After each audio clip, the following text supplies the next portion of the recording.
नमस्कार दोस्तों, मैं Rakesh Sharma, spokesman bar council of Delhi. जैसा कि आपको पता है कि दिल्ली की डिफरेंट बार्स में इलेक्शंस का आगाज़ हो चुका है। तमाम जगह इलेक्शंस की ही सरगर्मी है।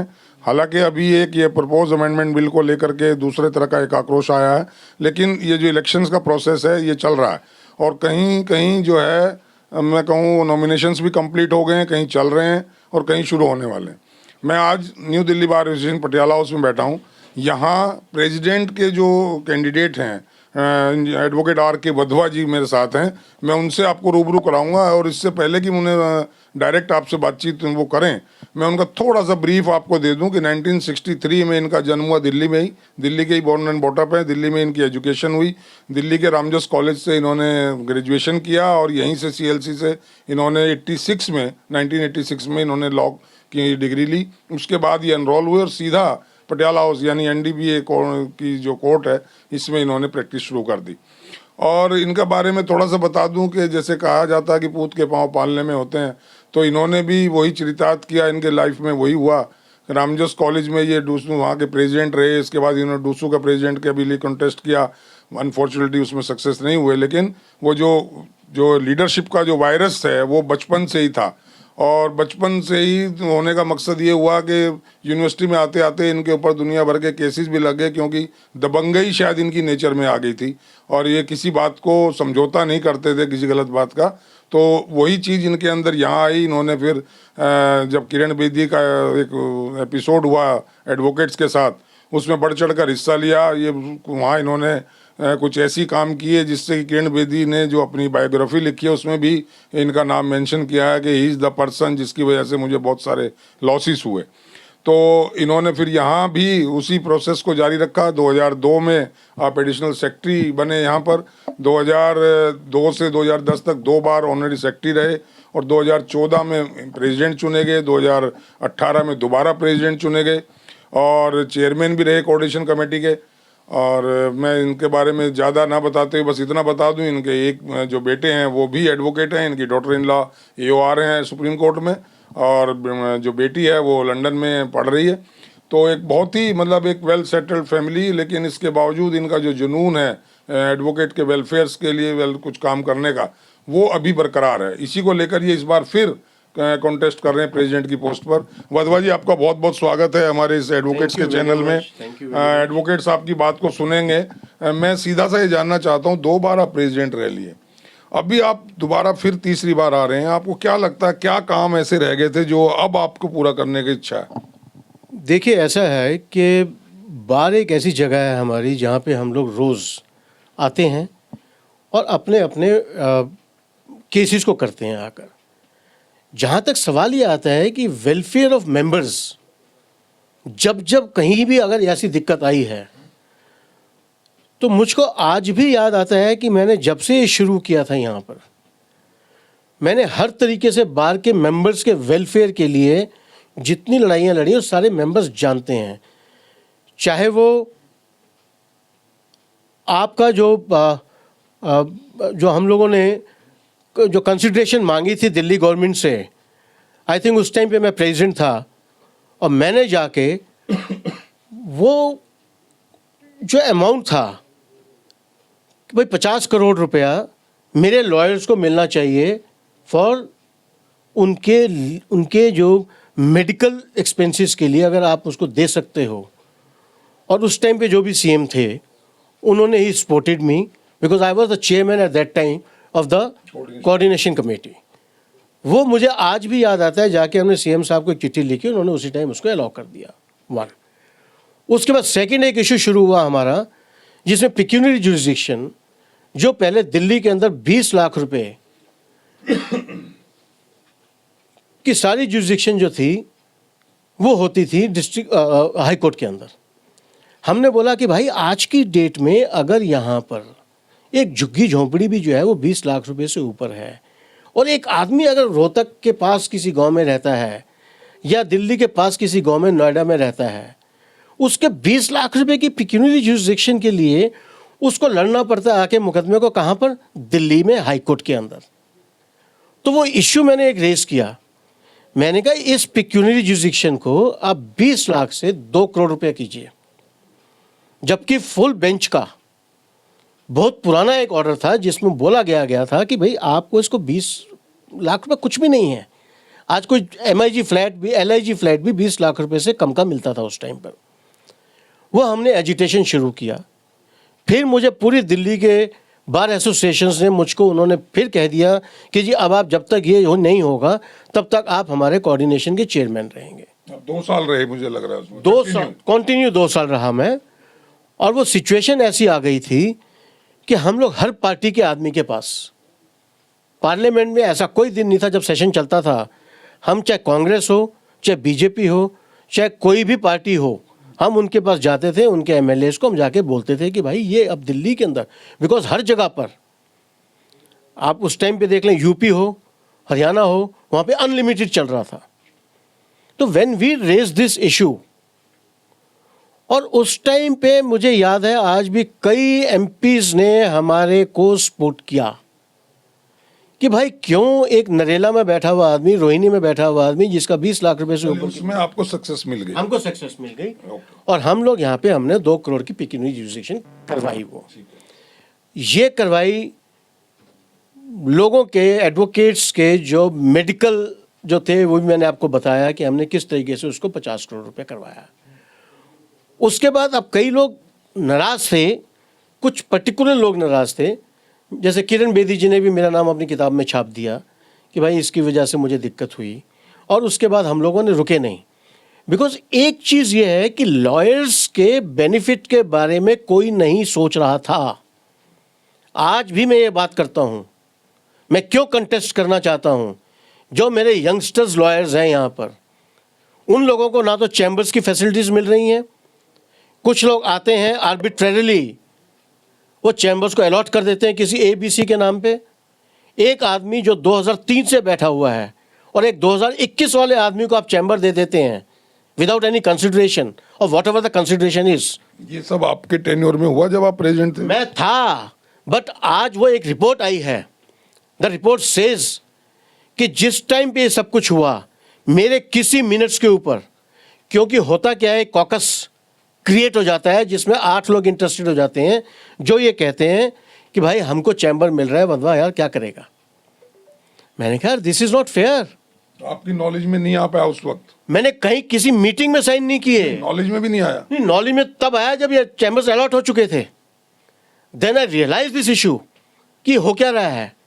आज भी एक कमेटी की रिपोर्ट जो NDBA ने दी है, वो रिपोर्ट बड़ी क्लैरिटी में बोलती है मेरे बारे में कि उस रिपोर्ट के अंदर कहीं भी R.K. Vadvaz even not, I was not present, I was not present in any of the meeting. और कप्तान तो आप थे ना? मैं कप्तान होने का मतलब, कप्तान का क्या है जी, आपको मालूम है कि अगर 11 लोग हैं एग्जीक्यूटिव के अंदर, उन 11 लोगों में से अगर 6 आदमी या 7 आदमी साइन कर देते हैं तो कप्तान क्या करेगा उसमें? मैं आपको अपोज तो कर ही सकता है ना? अपोज तो तब करूंगा ना जब मैं उस मीटिंग में होऊंगा। अगर आपने एक प्लेन पेपर के ऊपर एक डॉक्यूमेंट क्रिएट किया जिसमें 7 लोगों के दस्तखत करवा दिए और आपने बोला कि ये चैम्बर्स अलॉट कर दिया हमने, without my knowledge, without my information, without my signatures, without my presence, how can you do it? And they have done it. नहीं, उन्होंने किया, ये उनका एक रहा, फॉल्ट रहा, मान लिया। लेकिन अगर आपको उस टाइम ये बात पता नहीं लगी, वो 7 लोग आपके कॉन्फिडेंस में नहीं आए, ये कहीं ना कहीं आपका भी फेलियर तो दिखाता है। सर ये फेलियर नहीं है, आप समझिए क्या है ये, इसको वो सच के साथ नहीं खड़ा होना चाहते? वो सच के साथ नहीं खड़ा होना चाहते थे। उनके दिमाग में सिर्फ एक ही चीज चल रही थी कि मेरा पर्सनल गेन क्या होगा। उन्होंने तो अब भी आ सकती है, उन्होंने ना, अब नहीं होने देंगे। अब हम बिल्कुल, क्योंकि अब हम इस तरीके से करेंगे इन सब चीज़ों को कि मेरा कोई भी यंग लॉयर जिसका नाम आएगा चैम्बर लिस्ट के अंदर, एज पर सीनियरिटी आएगा, he will get the chamber. आज भी कई लोग इस बात को बोल रहे हैं कि हम आपको चैम्बर दे देंगे, हम आपको सीट दे देंगे, irrespective of their seniority. I will not get it done. They are luring the advocates, the voters. They are luring the lawyers. And अब लॉयर भी समझ चुके हैं कि अल्टीमेटली हो क्या रहा है ये।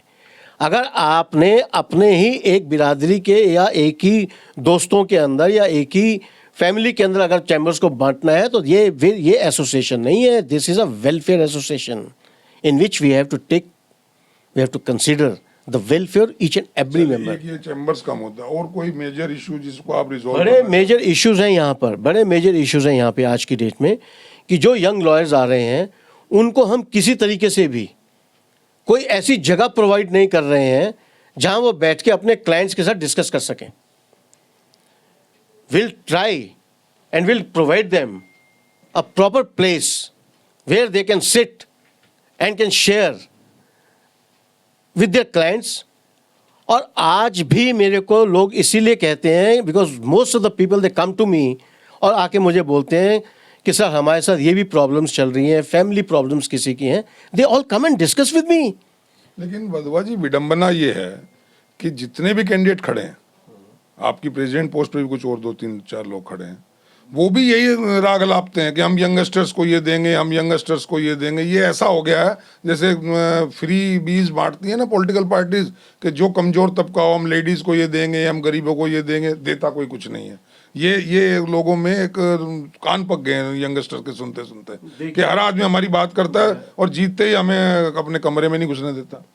देखिए साहब, ये अगर ये सारी सिचुएशन मेरे साथ होती, अब मेरे को 40 साल यहाँ पे प्रैक्टिस करते हुए हो गए हैं पटियाला हाउस के अंदर, 3 दफ़ा सेक्रेटरी रहा, 2 दफ़ा प्रेसिडेंट रहा, तो लोगों में कुछ तो ट्रस्ट था मेरे लिए।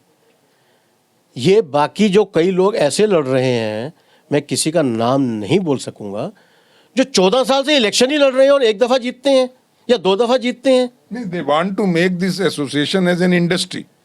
दे have created this an industry.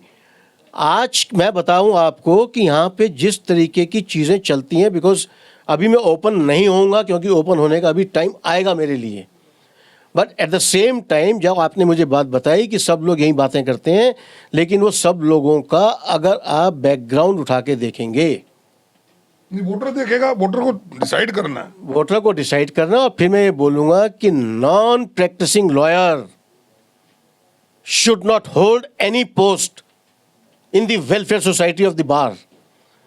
Most of them are non-practicing, they are only concerned about their own interest. अब वो own interest उनका अपना है।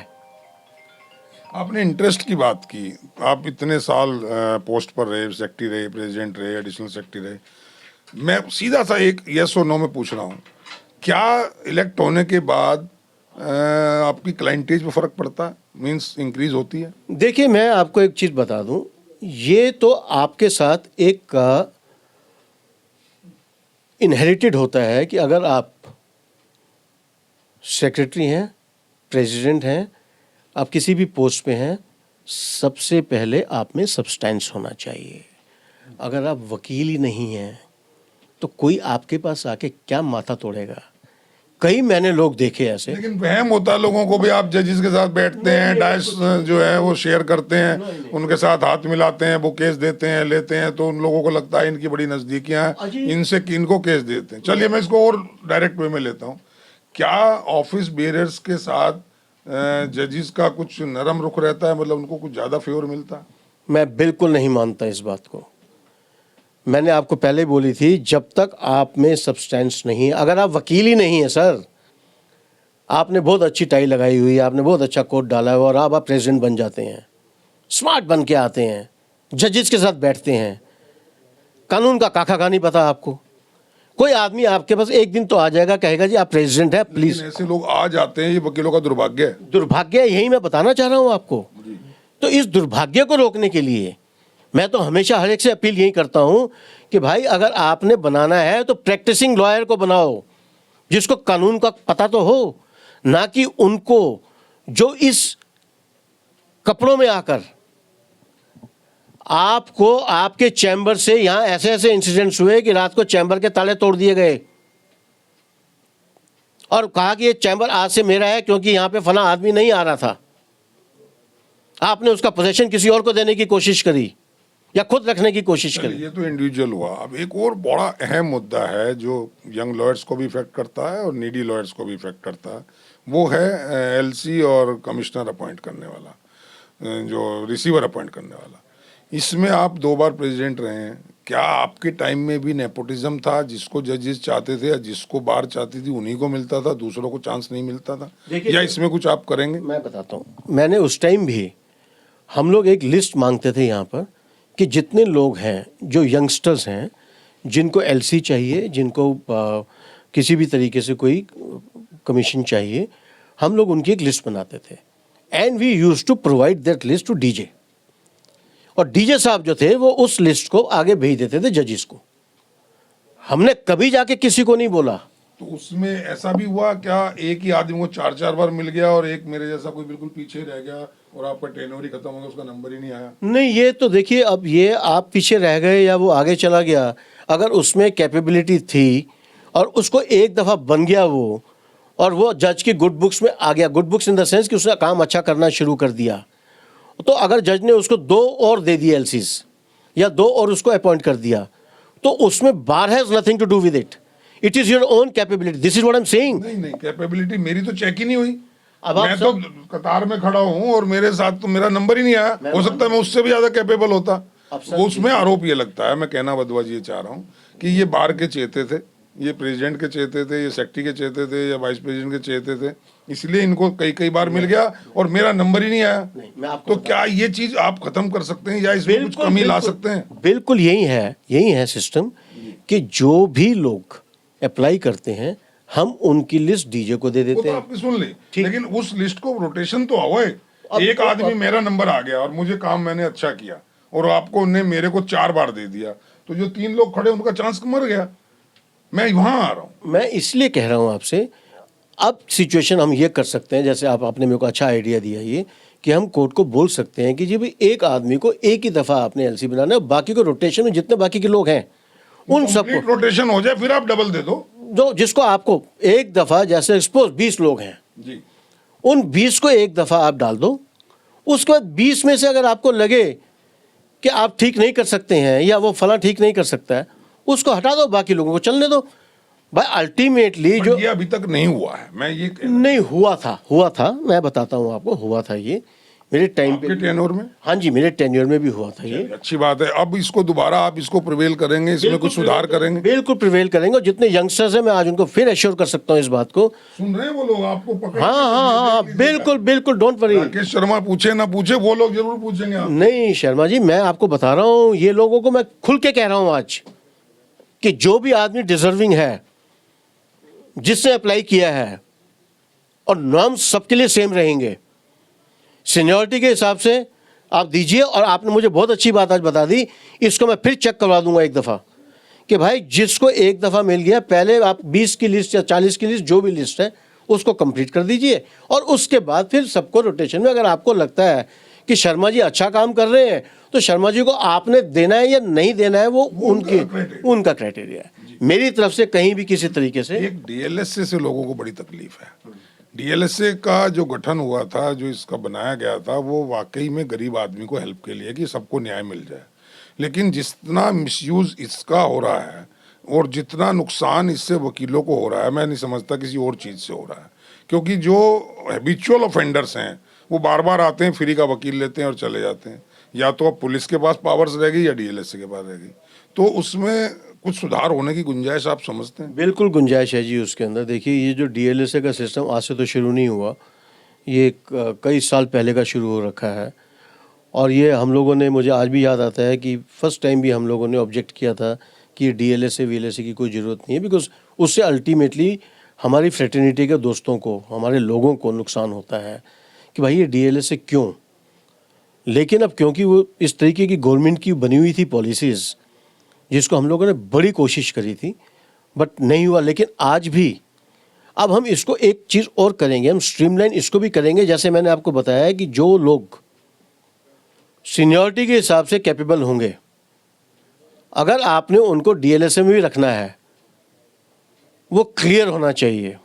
लेकिन हकीकत यह है कि वो भी बार के ही आदमी होते हैं, उसमें 50% बार से मतलब बार एसोसिएशन के इलेक्टेड रिप्रेजेंटेटिव्स के चहेते ही होते हैं। बाहर वाले को बहुत कम मिलता है, 50%। I can prove it.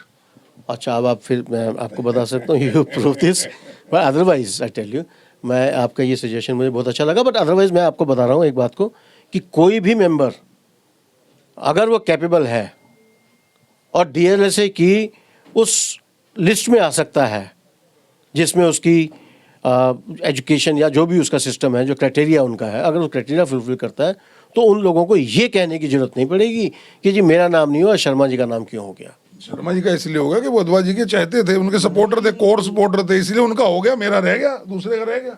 Sharma ji अब ये तो देखो, इस बारे में सोच पे कोई रोक तो है नहीं। कोई आदमी जो लेकिन कुछ ट्रांसपेरेंसी होनी चाहिए। एब्सोल्युटली ट्रांसपेरेंसी बिल्कुल जरूरी है। आपसे जो उम्मीद की जा रही है, वोटर्स से मेरी बहुत लोगों से बात हुई है, वो कहते हैं कि इस बार ट्रांसपेरेंट होना चाहिए काम जो हो। हमेशा होगा। और मैं जब जब भी आया हूँ, हर चीज़ जो मैंने आपको बताई, इतनी सब चीज़ें हमने करी हैं यहाँ पर।